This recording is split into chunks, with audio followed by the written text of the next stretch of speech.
Well, this used to be the biggest elm in my little bush here. About 0.7 acres of bush on my 2.2 acre lot. This one measures 16 by 18 in the stump. That's pretty big. Most of the elms around here grow somewhere between 8 and 10 inches max before they die. So I knocked this down yesterday. I started logging some of it, marking it for blocks. Then I get some of this bucked up and taken out of here. And then we'll see how the 25-ton benchmark handles this elm.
A lot of people don't like elm because it's hard to split. Anyway, that's why we got a wood splitter. So let's see how this benchmark stacks up against the freshly cut elm it died late last year, early this year. So still a little bit wet. And hopefully the angle of this camera here elevated will give you a good idea how hopefully it'll give a good visual demonstration of how well that enlarged log shelf works too. So let's get to it.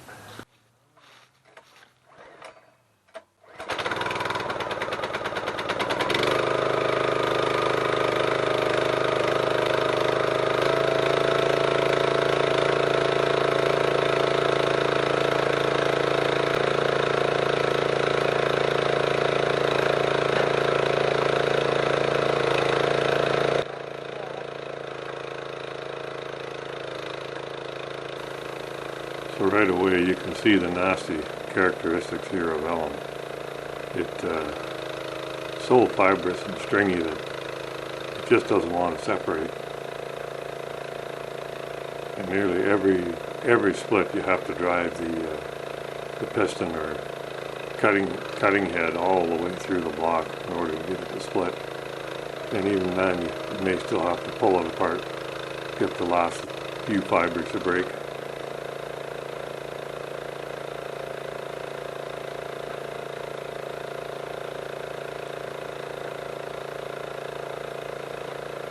So at the moment this block is no real challenge at all for the wood splitter. It's more of a challenge for the operator and his patience to continue to be able to finish the job.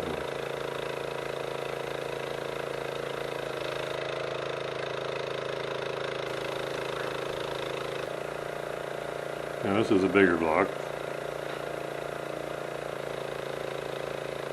But again, no real issue. Split's no problem, but again, clinging to itself and doesn't want to separate.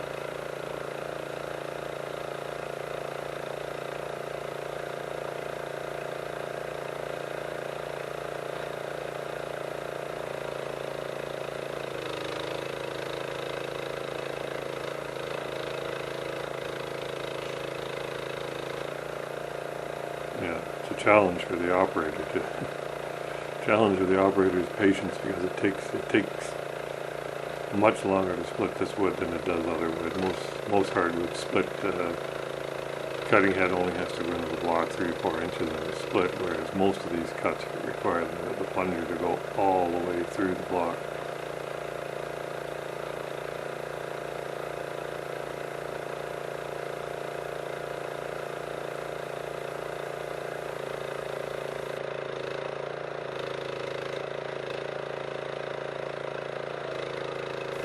just see the fibers hanging there, keeping those two pieces together.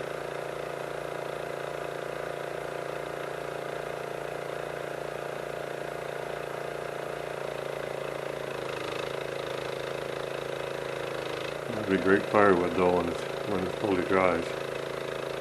Be good for next year.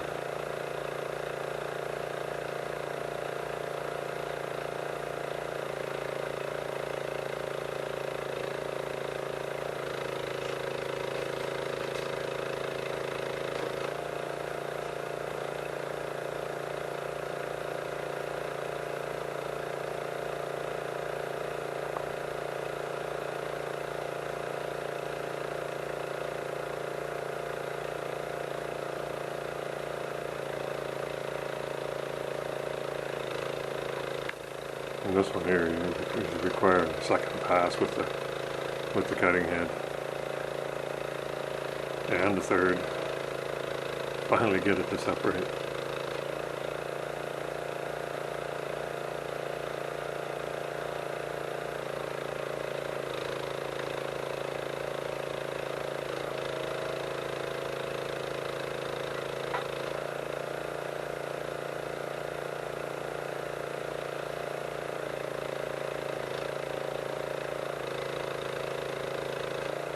That one split nice.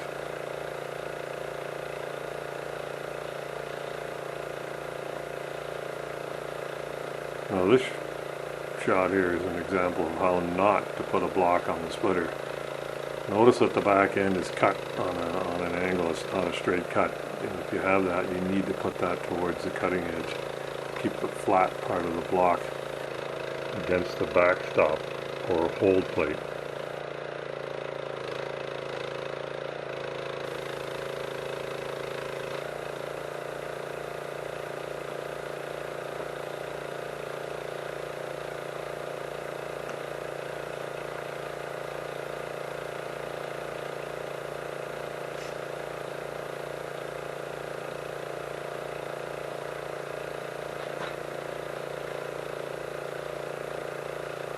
Tripped on that thing one too many times.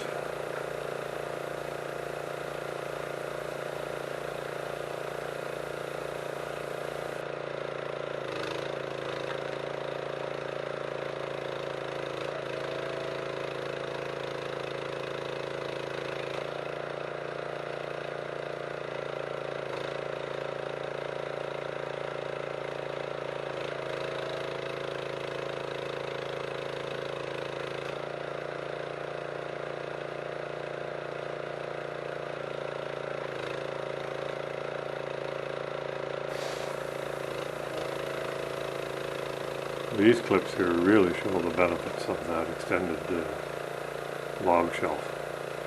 So I only increase it from 11 inches to 15. It makes a big difference when you're splitting wood.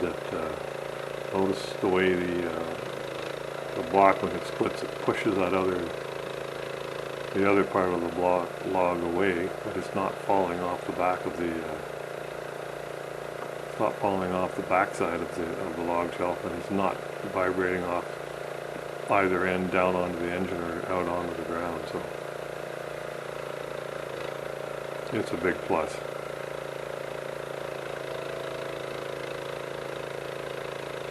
There's a whole other video that shows that mod and other mods that I did. Adding that mod and putting the adjustable jack on the front.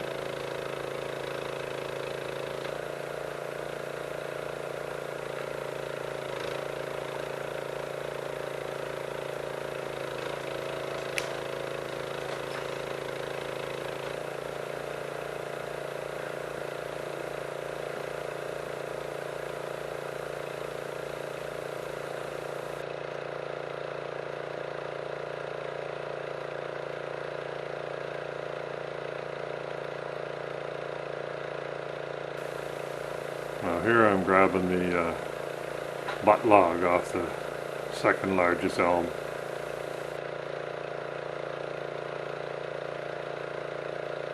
I find you have to push the ram arm or cutting head all the way through.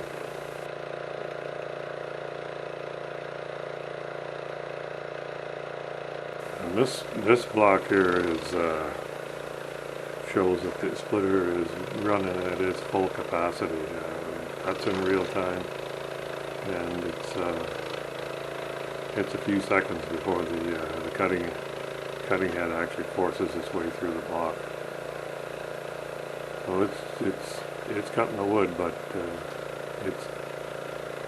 that 25-ton wood splitter is working at full capacity on this particular block. And even on some of these these recuts of the block that's already been split, look at how long it takes that cutting edge to push through. That's not slowed down or sped up.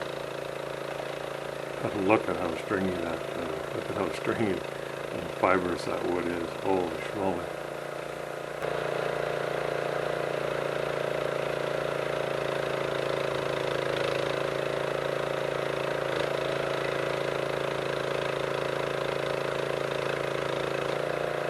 Again, when you're dealing with extra blocks that need extra tension and extra splitting, it's nice to have that extra space on the log chuck. You got room to work without things falling on the ground or onto your engine. Having to tear it apart by hand.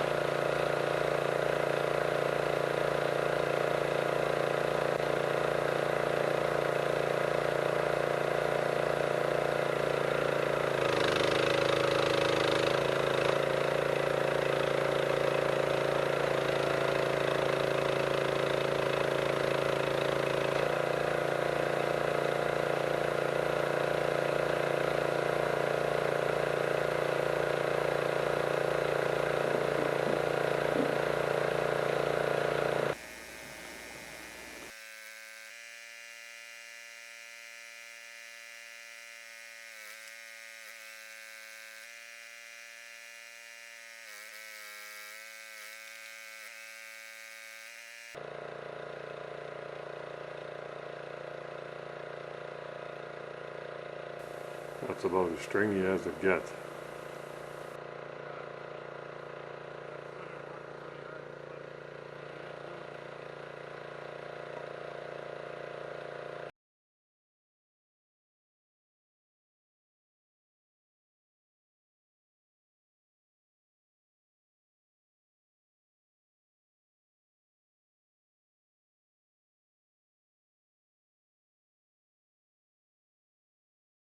Yeah, the benchmark's working pretty hard to split some of these blocks, but I'd have been working an awful lot harder with the axe, so I'm sure glad I bought it.